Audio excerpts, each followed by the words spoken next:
Hi, this is Dorothy Smith. I'm sorry I've been away for a couple of weeks. I was building a new garden in the front of my house. Tough work tough work for me.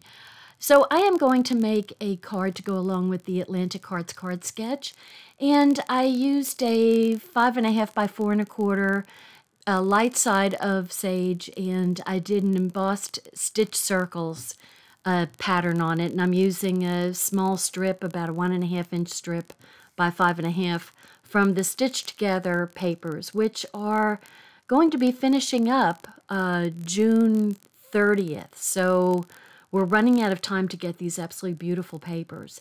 Now, the stamp that I'm using actually happens to be the July stamp of the month. So if you make a purchase of $50 or more, this is how our stamp of the month goes, then you can get the stamp of the month for $5 instead of $18.95. So it's a heck of a deal. Anyway, I just adore this little stamp. So be looking for it in January. So I decided to use some vellum. And I'm just using my little anti-static pouch, which I swear I've said before I need to stitch it together because the corners are dumping stuff out there. And I put some, because I'm going to be embossing them, I used the Versamark to do the stamp of the little girl. So you can see that it's kind of shiny. So it's kind of gluey, it's sticky. And so I'm taking my black embossing powder. And, actually what I'm doing with this is, oops, making a mess. But the kind of fun thing about the embossing powder is it kind of gives you lines to stay in. So it's not just a matter of being coordinated and coloring in the lines. They actually help you to keep the color inside the lines. So there's my little girl, and it turned out to be a really good impression and coverage of the black little beads, little embossing beads.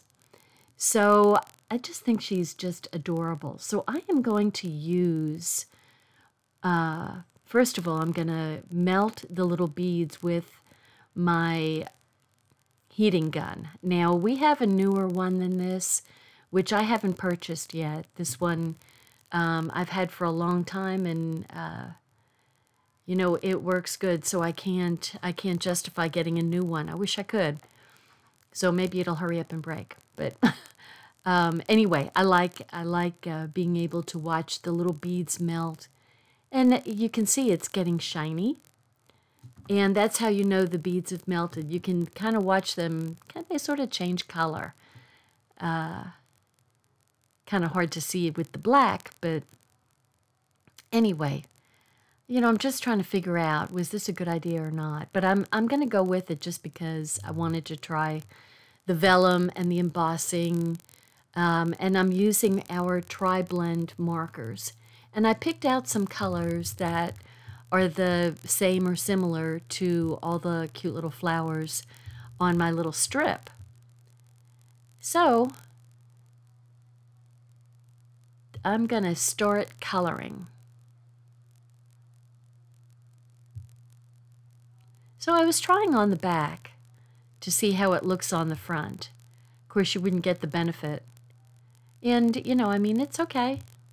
You could totally do that if you wanted a nice muted color. I'm going to go ahead and color on the front, though, just to have the fun of staying in the lines. So you do want to make sure that all of your little beads are melted so that the marker doesn't pick up any of the black beads and get smeary, which I didn't really check, but I may have had some black on that yellow marker anyway. But if you melt your beads real well, and if you look at them real closely, you can tell that you've got them melted.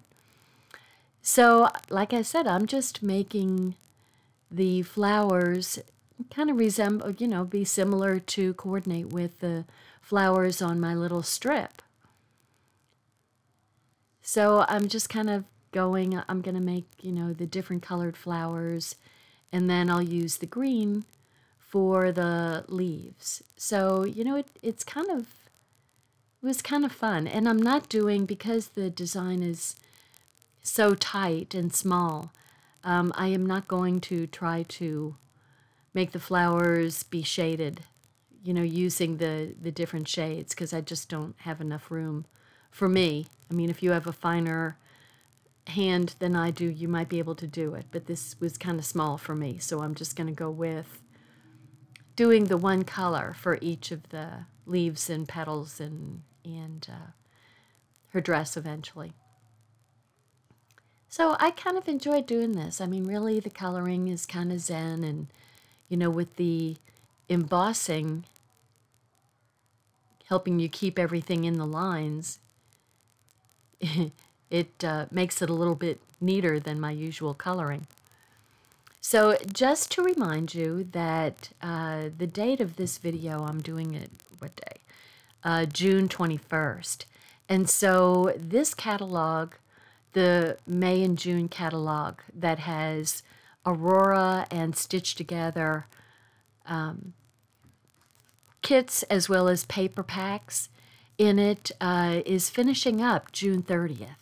So, and then we'll get a new catalog, which is, of course, always fun. And the stamp of the month for June was actually those wonderful garden tags. And so if you liked those garden tags, which I thought were gorgeous, you can use them for cards, or you can use them for tags, for gifts. So this is the last month to get the garden tags. And like I said, if you put a $50 order in, then you can get it for $5.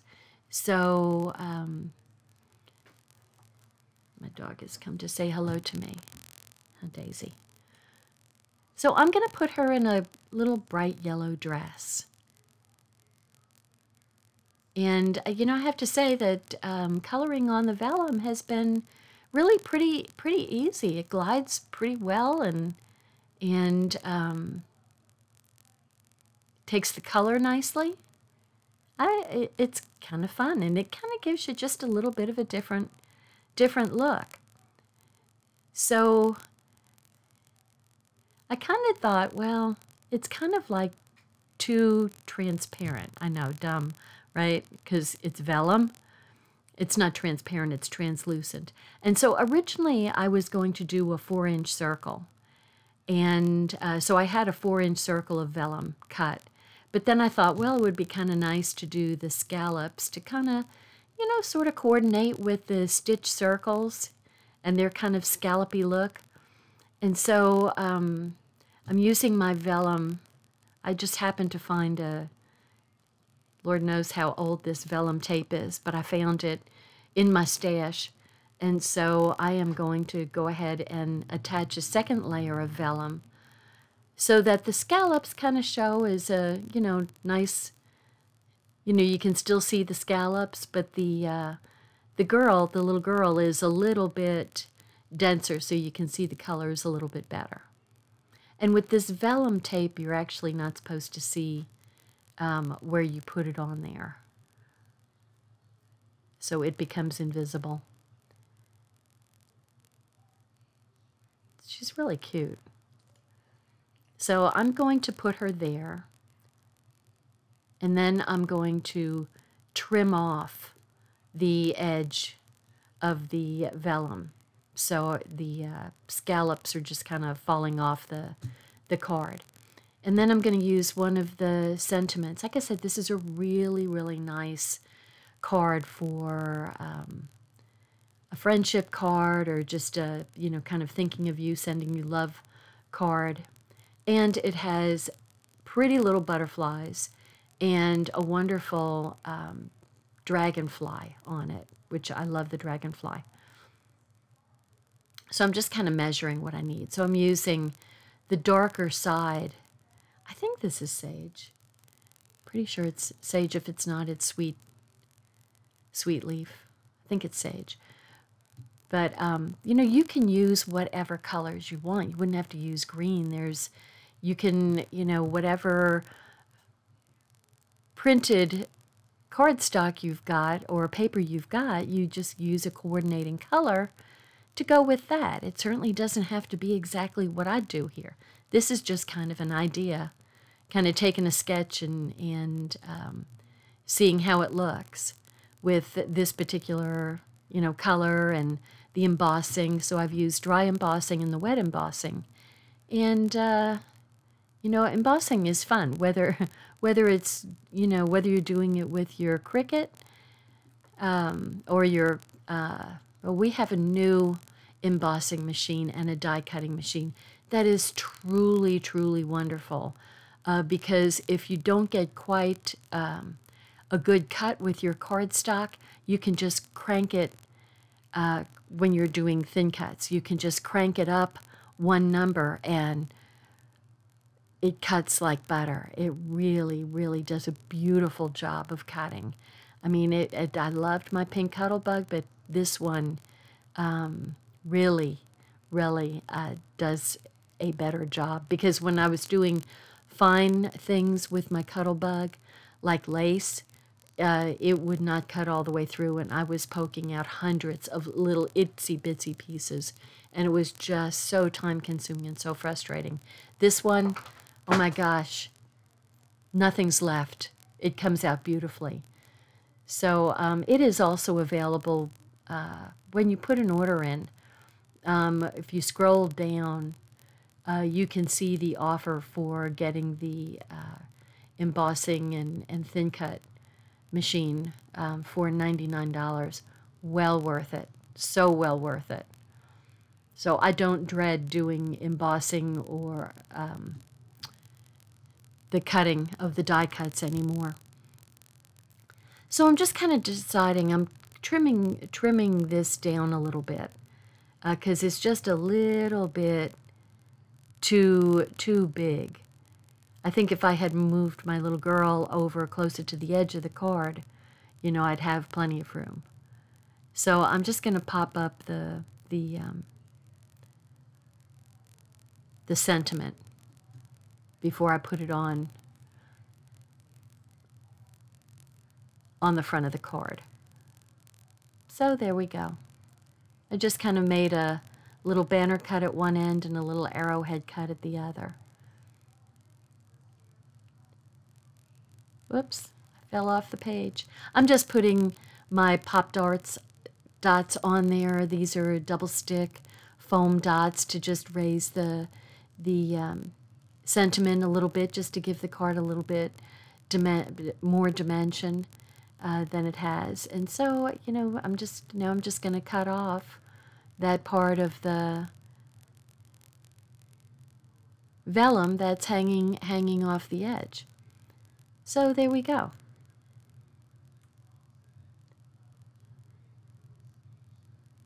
So I think the added layer of vellum helped to make her stand out a little bit. She was getting a little bit lost on the darker flowers behind. So on the inside, so I'm sending my love on the outside, and on the inside, I'm using my intense black, and I don't think I seasoned it, which I should have done, but I'm going to go ahead and season it with the ink and make sure I get a good. So it says, "You bring so much happiness into my life." So these inner and outer sentiments coordinate well with each other. So, and you don't have to use a sentiment on the inside. Some people are just really good at writing little notes that are so, beautiful and heartfelt, and I'm not so great at that. So I like using, a sentiment from the stamp set on the inside. That's really helped me a lot. And I'm going to use a little butterfly as the signature to let you know it's homemade. So I'm going to, don't know what I'm going to do next. What am I going to do next? I'm probably thinking, do I want to add something to the front of the card? Or, you know what, I don't have an envelope. I went to get an envelope. That's what I was doing. And this stamp set also has these it has a corner flower and a little kind of a border flower. So you could totally make a border on your scrapbook page or on your card with that. Look at how lovely that is. So, but I'm going to use it on the bottom of the card. And because I decorate my envelopes, I make them coordinate with my card. And because I did love that dragonfly, look at him. He's not wonderful, isn't he? He's just, I love him. So I'm going to, now I could just leave it like that. A lot of times I use the color ink to go on the outside of the envelope. But since I use the intense black, I can go back and color without smearing the black. That's what I love so much about the intense black, which happens to not be available right now, but I think it's coming in July. So if you're looking for the intense black, which is a really dark black, but it dries very quickly, and you can color with it and it doesn't smear. That's the difference between the intense black and our regular black pigment ink or water-based ink. The pigment ink is very, very black, but it takes about 20 minutes or so to dry. And so I'm impatient, can't stand to wait that time, and I always color faster and I get a smear. So that's why I love the intense black. I mean, yeah, the intense black. That's my favorite. So just adding some color to the little flowers. And it just looks like there's a little dragonfly. And boy, I thought I had a hummingbird in my backyard, and it was just a giant dragonfly. So there's my card. Hope you like it. Don't forget that's the July stamp of the month. And the paper, the printed paper was stitched together, which is only available until June 30th. So visit my website at dorothy.closetomyheart.com. Thanks a lot. Bye now.